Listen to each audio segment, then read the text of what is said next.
जय हिंद, नमस्कार। मैं शिवम शर्मा आप सभी का एमपी एग्ज़ाम मैथ में स्वागत करता हूं। कैसे हो दोस्त, क्या हाल चाल है? मैं आशा करता हूं आप सब लोग बहुत बढ़िया होंगे। और पिछली वीडियो में हमने देखा था कि पहले बेसिक क्वेश्चन आपसे पूछता है पीवी। क्या क्वेश्चन था कि डायरेक्ट आपसे ये पूछ सकता है कि एलसीएम क्या होगा। कोई नंबर आपको दिया रहेगा और उसका पूछेगा कि फाइंड एलसीएम, मतलब इस नंबर का एलसीएम क्या होगा। वो बेसिक क्वेश्चन हो गया। दूसरे क्वेश्चन कैसे पूछे जाते हैं पहले आप देख लो, और दूसरे क्वेश्चन का पहले आप कॉन्सेप्ट समझो। यहाँ पे 3 तरीके से क्वेश्चन पूछे गए हैं। दूसरा क्वेश्चन जो पूछा जा सकता है वो कैसे पूछा जाता है, मैं लिख दे रहा हूँ एक बार। वो क्वेश्चन पूछा जाता है, वह छोटी से छोटी संख्या क्या होगी। वह छोटी से छोटी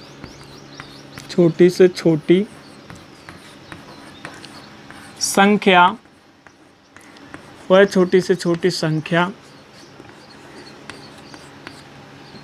क्या होगी, या डायरेक्ट पूछ लेता है वह छोटी से छोटी संख्या क्या होगी जिसे x, y, z से विभाजित करने पर, विभाजित मतलब भाग देने पर, विभाजित करने पर प्रत्येक स्थिति में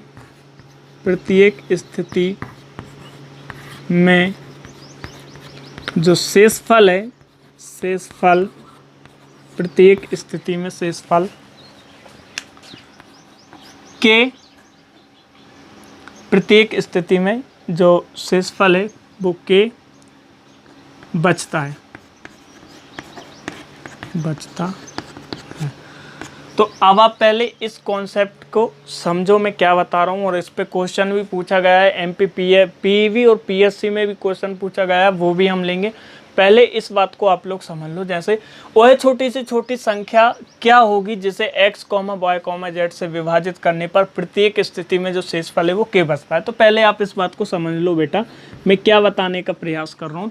पहले जो संख्या दी है x, y, z, तो इसका हम क्या लेंगे, एलसीएम, लघुत्तम समवर्तक जिसको बोला जाता है लघुत्तम समवर्तक, या एलसीएम डायरेक्ट हम लिख सकते हैं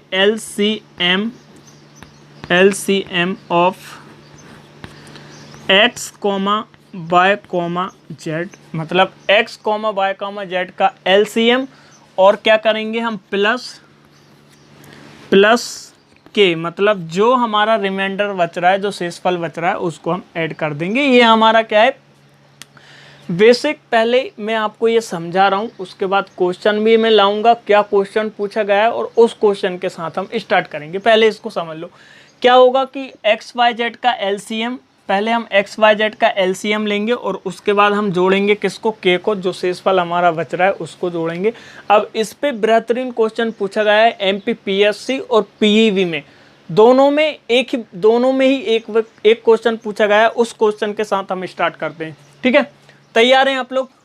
चलो स्टार्ट करते हैं। मिटा दें इसको, मिटा दें, चलिए मिटा देते हैं।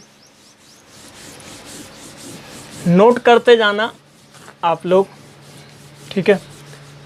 क्या क्वेश्चन पूछा गया है पहले आप क्वेश्चन देख लो, और उसी वह छोटी से छोटी संख्या क्या है जिसे 12, 16 और 18 से भाग देने पर प्रत्येक दिशा में जो शेषफल है, प्रत्येक दिशा में जो शेषफल है वो 5 बच रहा है, ठीक है?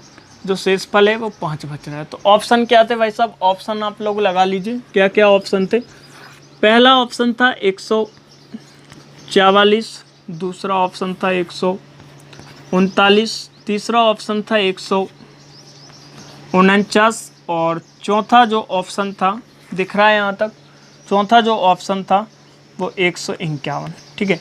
ये 4 ऑप्शन थे। पहले मैं चाहूँ तो ऑप्शन से ही, पहले मैं देखूंगा कि ऑप्शन से ही क्वेश्चन होगा कि नहीं, ठीक है? तो पहले मैं क्या करूँगा, मैंने अब भी बताया बेटा, इनका हम क्या निकालेंगे, एलसीएम निकालेंगे। तो 12, 16 और 18 का जो एलसीएम निकलेगा वो क्या निकलेगा, मान के चलते हैं हम, यदि असली मेथड से करें, मान के चलते हैं 18 इसका एलसीएम, ठीक है? तो 18 को मैं क्या लिख सकता हूँ, 18 को मैं लिख सकता हूँ 2 गुणा 3, 2 गुणा 3 गुणा 3, ये मैं लिख सकता हूँ 18 को। 16 की यदि हम बात करें, 16 को क्या लिख सकते हैं, 2 गुणा 2 गुणा 2 गुणा 2 लिख सकते हैं। यदि 12 की मैं बात करूँ तो 12 को मैं क्या लिख सकता हूँ, 2 गुणा 2 गुणा 3 लिख सकते हैं। तो अब 18 में आप लोग समझो, 18 में क्या है कि 2 भी आ गया और 3 भी आ गया, ठीक है। 18 में 2 आ गया, 3 आ गया, ठीक है। उसके बाद 18 में आप ऐसे समझ लो इसको बेटा, जैसे मैं 18 की बात करूं तो 18 के यदि मैं फैक्टर करूंगा तो क्या क्या आ जाएगा, 2 गुणा 3 आएगा कि नहीं, ठीक है, आ जाएगा। यदि मैं 16 की बात करूं तो 16 का जो फैक्टर आएगा 2 गुणा 2 गुणा 2 गुणा 2 आएगा कि नहीं। यदि मैं यही बात करूं 12 की, तो 12 के यदि मैं फैक्टर करूं तो 12 में क्या आ जाएगा, 2 गुणा 3 आ जाएगा। तो यहाँ पे यदि मैं एलसीएम लूँ इनका तो ये 2 आ जाएगा बाहर, ठीक है, प्लस ये 2 आ जाएंगे, ठीक है, मल्टीप्लाई। उसके बाद 1 3, ये 1 3 आ जाएगा, ठीक है, 3 भी आ जाएगा। और उसके बाद बचा जो है वो सब आ जाएगा। तो क्या बचा, गुणा 2 गुणा 2 गुणा 3। तो जो एलसीएम आएगा वो क्या हो जाएगा, 2 दूनी 4, 4 3 12, 12 दूनी 24, 24 दूनी 48, और 48 का यदि मैं मल्टीप्लाई 3 से करूं तो 8 3 24 की 4 हंस के लाई 2, 4 3 12, 13 14 144। तो इसका जो एलसीएम आ जाएगा बेटा, मिटा दें इसको, इसका जो एलसीएम आ जाएगा वो कितना आ जाएगा, 144 आ जाएगा। 18 12 16 18 का जो एलसीएम आएगा, 12 16 18 का जो एलसीएम आएगा वो क्या आ जाएगा, 144। 12 16 18 का जो एलसीएम आएगा वो कितना आ जाएगा, 144। अब मैंने क्या बताया, 144 आ जाएगा। उसके बाद क्या करते हैं हम, रिमाइंडर जो बचता है उसको ऐड कर देते हैं। मतलब 144 में मैं +5 को ऐड करूंगा तो 149 हो जाएगा, और ये क्या है, इसका राइट आंसर है। तो यहाँ पे जो ऑप्शन 3 नंबर का जो ऑप्शन है वो सही है, ठीक है। तो आशा करता हूँ ये कॉन्सेप्ट आपको समझ में आया होगा। दूसरी, किस तरीके से क्वेश्चन पूछे जाते हैं बेटा, अभी रिमाइंडर 1 बच रहा था, यहाँ पे सिर्फ 1 संख्या बच रही थी। अब क्या होगा, यहाँ पे 3 संख्या आएंगी, समझो यहाँ पे, ठीक है। मिटा दें इसको, ये समझ में आ गया, मिटा देते हैं, ठीक है, मिटा देते हैं दोस्त। अब इसके बाद तीसरा नंबर का जो क्वेश्चन है वो कैसे कॉन्सेप्ट पे पूछा जाता है, पहले इसका कॉन्सेप्ट 3 किस तरीके से पूछा जाता है बेटा, क्वेश्चन नंबर 3, इसका पहले आप कॉन्सेप्ट समझो। क्वेश्चन नंबर 3 का कॉन्सेप्ट पहले आप समझ लो कैसे पूछा जाता है, ठीक है। अब यहाँ पे पूछा जाता है, कॉन्सेप्ट है, वह छोटी से छोटी संख्या, वह छोटी से छोटी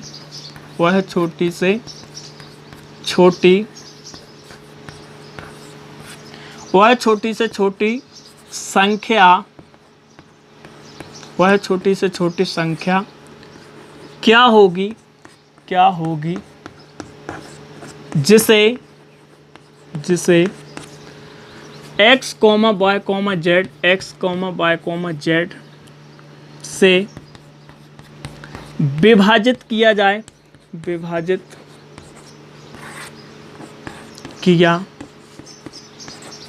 जाए तथा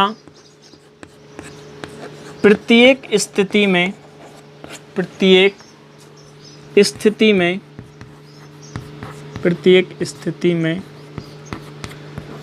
जो शेषफल है, प्रत्येक स्थिति में शेषफल a, b, c बचे, ठीक है। प्रत्येक स्थिति में जो शेषफल है वो a, b, c बचते हैं। तो पहले इसके कॉन्सेप्ट को समझ लो बेटा। पहले मैं क्या करूँगा, इसका यदि मैं उत्तर निकालूँ, इसका यदि मैं आंसर निकालूंगा तो मैं क्या करूँगा बेटा, जो x, y, z है, इसका मैं क्या लूँगा, एलसीएम लूँगा। पहले तो x, y, z का एलसीएम लूँगा, ठीक है, LCM of x, y, z, ठीक है, x, y, z का एलसीएम लूँगा। उसके बाद मैं क्या करूँगा कि k को ऐड करूँगा, जो हमने अभी देखा था जिस कॉन्सेप्ट को, वैसा ही है, लेकिन थोड़ा यहाँ पे डिफरेंट है। मैं आपको बताऊंगा क्या डिफरेंट है। X comma Y comma Z का एलसीएम लेंगे, उसके बाद जो शेषफल बचेगा उसको हम जोड़ देंगे। तो यहाँ पे अब बात हो रही है के की, तो जहाँ आप लिख सकते हो ऐसा, जहाँ के बराबर होगा बेटा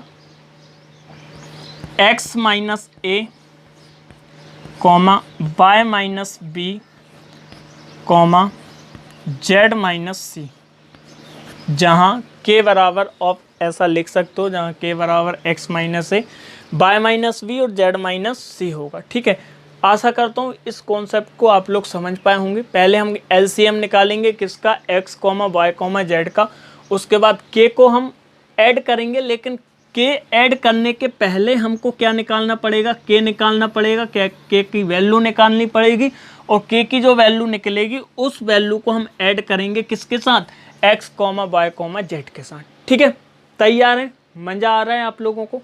ठीक है, मिटा दें इसको, ये कॉन्सेप्ट आप लोग समझ गए होंगे। अब इस पे एक छोटा सा क्वेश्चन पूछा गया है और उस क्वेश्चन को हम लोग लेते हैं, मिटा देते हैं दोस्त। ठीक है, क्या क्वेश्चन पूछे गए हैं उन क्वेश्चन के साथ हम स्टार्ट करते हैं। ठीक है, तो इस पे एक क्वेश्चन लिख लो। ठीक है, वह छोटी से छोटी संख्या क्या होगी जिसे 24, 32 और 36 के साथ विभाजित करने पर जो शेषफल है, विभाजित करने पर जो शेषफल है वो क्या क्या बचाती है। जो शेषफल है 19, 27 और 31। ठीक है, तो पहले इस बात को आप लोग समझो बेटा, मैं क्या समझाने का प्रयास कर रहा हूँ आपको, कि ये जो संख्या है 24, 32, 36, ठीक है, पहले हम इसका एलसीएम निकालेंगे। ठीक है, 24, 32 और 36 का जो है वो पहले हम इसका एलसीएम निकालेंगे, और फिर क्या करेंगे, जो हमारा शेषफल बच रहा है इसमें देखेंगे। पहले आप इस बात को थोड़ा सीरियसली होके अब आप समझ लो। जैसे जो संख्या थी हमारे पास वो क्या है, 24, 32, 36। ठीक है, ये संख्या है हमारे पास, और जो शेषफल बच रहा है वो क्या बच रहा है, 19, 27 और 31, ये शेषफल बच रहा है। तो यदि मैं इनका डिफरेंस करूं तो बेटा 24 में से 19 जाएगा तो 5 बचेगा। ठीक है, 24 में से 19 जाएगा 5 बचेगा। वैसे ही 32 में से 27 जाएगा फिर भी 5 बचेगा। 36 में से 31 जाएगा फिर भी कितना बचेगा, 5 बचेगा। और ये जो निकलता है, ये जो निकला है वो क्या निकला है, इनका डिफरेंस। वो क्या निकला है, इनका डिफरेंस। ये जो निकल के आता है वो डिफरेंस निकल के आता है, जिसका मतलब होता है अंतर। ठीक है, डिफरेंस ये जो निकल के आया है वो डिफरेंस आया। तो मुझे पता चल गया बेटा कि जो के का मान होगा वो क्या निकलेगा, 5 निकलेगा। के का मान जो होगा वो क्या निकलेगा, 5 निकलेगा। ठीक है, यहाँ तक बात आप लोग समझ में आई। जब भी आपसे ऐसा क्वेश्चन आए तो पहले आप क्या करना कि इनका डिफरेंस निकालना। ठीक है, और जो डिफरेंस निकलेगा वही किसका मान होगा, के का मान होगा। ठीक है, आई बात समझ में। ठीक है, अब यहाँ से के का मान आ गया। अब क्या करेंगे, हम एलसीएम निकालेंगे किसका, 24, 32, 36। मिटा दें पहले इसको, इतना समझ में आ गया होगा। के का मान आ गया 5। ठीक है, इतनी आप इतना याद रखना कि के की जो वैल्यू आई है वो 5 आई है। ठीक है, मिटा दें, मिटा देते हैं। अब हम बात करते हैं कि पहले एलसीएम हम निकालेंगे किसका, 24, 32, 36 का। 24, 32 और 36। ठीक है, 24, 32, 36 का यदि मैं एलसीएम निकालूं, यदि मैं बात करूं 24 की, तो 24 को मैं क्या लिख सकता हूं बेटा, 2 गुणा 2 गुणा 3 गुणा 2 गुणा 3, 2 दूनी 4, 4 दूनी 8, 8 दूनी 16, 8 3 24। ठीक है, 32 की यदि मैं बात करूं, 32 को मैं लिख सकता हूं, 32 को क्या लिख सकता हूं, 32 को लिखूंगा 2 गुणा 2 दूनी 4 दूनी 8 दूनी 16 और 16 दूनी 32। ठीक है, ऐसा लिख सकता हूं। 36 की यदि मैं बात करूं तो 36 को मैं लिख सकता हूं बेटा 2 गुणा 2, ठीक है, 4 और गुणा 3 गुणा 3, 2 दूनी 4, और 4 3 12, 12 3 36, ठीक है। तो अब यहाँ पे देखोगे आप कि ये 2 कॉमन निकल जाएगा, ठीक है, यहाँ पे ये 2 कॉमन निकल जाएगा। और बात करूँ यहाँ पे तो ये 2 भी कॉमन निकल जाएगा। क्या का कॉमन निकल रहा है, पहले ये 2 आ जाएगा, उसके बाद ये 2 आ जाएगा, फिर आ जाएगा ये 2, उसके बाद आ जाएगा ये 3 आ जाएगा, ठीक है। और उसके बाद जितना भी कुछ भी बच रहा है वो आ जाएगा गुणा 2 गुणा 2 गुणा 3। तो यहाँ पे 2 दूनी 4, 4 दूनी 8, 8 8 3 24, 24 दूनी 48, 48 दूनी 96, 96 तिया 96 का 3 से करेंगे कितना आ जाएगा, 6 3 18 की 8 8 के लाई 1, 9 3 27 और 1 28, मतलब 288। तो 24 और 32 36 का जो एलसीएम आएगा बेटा वो 288 आ जाएगा, ठीक है। 288 में हम 5 को, जो हमारा डिफरेंस आ रहा था के का मान जो आ रहा था 5, उसको ऐड करेंगे तो जो आंसर निकलेगा वो कितना निकल जाएगा, वो निकलेगा 293, ठीक है, 293। और ये इसका क्या था, आंसर था, ये क्वेश्चन पूछा गया है, ठीक है।